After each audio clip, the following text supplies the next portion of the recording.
ತಮ್ಮೆಲ್ಲರಿಗೂ ಗೊತ್ತಿದೆ ಯಾವ ಯಾವ ರೀತಿ ವ್ಯವಸ್ಥಿತವಾಗಿ ಇಂಟರ್ನ್ಯಾಷನಲ್ ಮೀಡಿಯಾ ಪ್ಲಾಟ್ಫಾರ್ಮ್ಗಳಲ್ಲಿ ಯೂಟ್ಯೂಬ್ ಚಾನೆಲ್ಸ್ನ ಕೆಲವೊಂದಷ್ಟು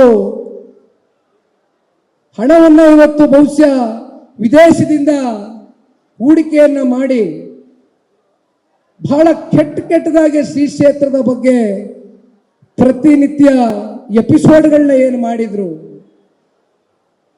SIT ಅಂತಕ್ಕಂಥದ್ದು ರಚನೆ ಆಯಿತು. ನಾವೆಲ್ಲರೂ ಕೂಡ ತಾಳ್ಮೆಯಿಂದ ಇದ್ವಿ. ಜನತಾದಳ ಪಕ್ಷ ಇರ್ಬೋದು, ನಮ್ಮ ಮಿತ್ರ ಪಕ್ಷವಾಗಿರ್ತಕ್ಕಂಥ ಭಾರತೀಯ ಜನತಾ ಪಾರ್ಟಿ ಒಂದು ವಾರ 10 ದಿನಗಳ ಕಾಲ ನಾವು ಇದ್ರ ಬಗ್ಗೆ ಹೆಚ್ಚಾಗಿ ಚರ್ಚೆ ಮಾಡಬಾರದು, ಆಯ್ತು ಸಮಯ ಬರುತ್ತೆ ಚರ್ಚೆ ಮಾಡೋಣ ಅಂತಕ್ಕಂಥದ್ದನ್ನ ನಾವು ಕಾದು ಕುಳಿತಿದ್ವು. ಆದರೆ ಆ ತಾಳ್ಮೆಗೂ ಒಂದು ಇತಿಮಿತಿ ಇರುತ್ತೆ. SIT ಅಂತಕ್ಕಂಥದ್ದು ಕಳೆದ 2.25 ವರ್ಷದಲ್ಲಿ ಬೇರೆ ಪ್ರಕರಣಗಳನ್ನ ಬಿಟ್ಟುಬಿಡೋಣ, ಇವತ್ತು ಅದರ ಬಗ್ಗೆ ಚರ್ಚೆ ಮಾಡೋದು ಬೇಡ. ಅದರ ಧರ್ಮಸ್ಥಳದ ವಿಚಾರದಲ್ಲಿ ಯಾವುದೋ ಒಬ್ಬ ಅನಾಮಧೇಯ ವ್ಯಕ್ತಿ ಬಂದು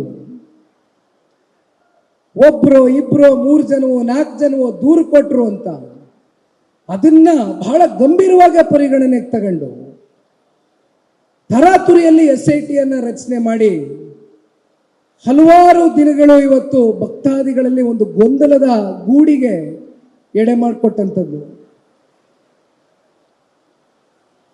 ಇವತ್ತು ಸತ್ಯ ಹೊರಗಡೆ ಬರಬೇಕು ಅಂತಕ್ಕಂಥದ್ದು ನಮ್ಮ ನಿಮ್ಮೆಲ್ಲರ ಒಂದು ಅಪೇಕ್ಷೆ, ಒಂದು ಅಭಿಲಾಷೆ. ಆ ನಿಟ್ಟಿನಲ್ಲಿ ಇವತ್ತು ನೈತಿಕವಾದಂಥ ಒಂದು ಬೆಂಬಲವನ್ನ ನಾವು ನೀವೆಲ್ಲರೂ ಕೂಡ ಕಾವಂದರ ಜೊತೆನಲ್ಲಿ ನಿಲ್ತೇವೆ, ಅವರ ಕುಟುಂಬದ ಜೊತೆಯಲ್ಲಿ ನಿಲ್ತೇವೆ ಅಂತಕ್ಕಂಥ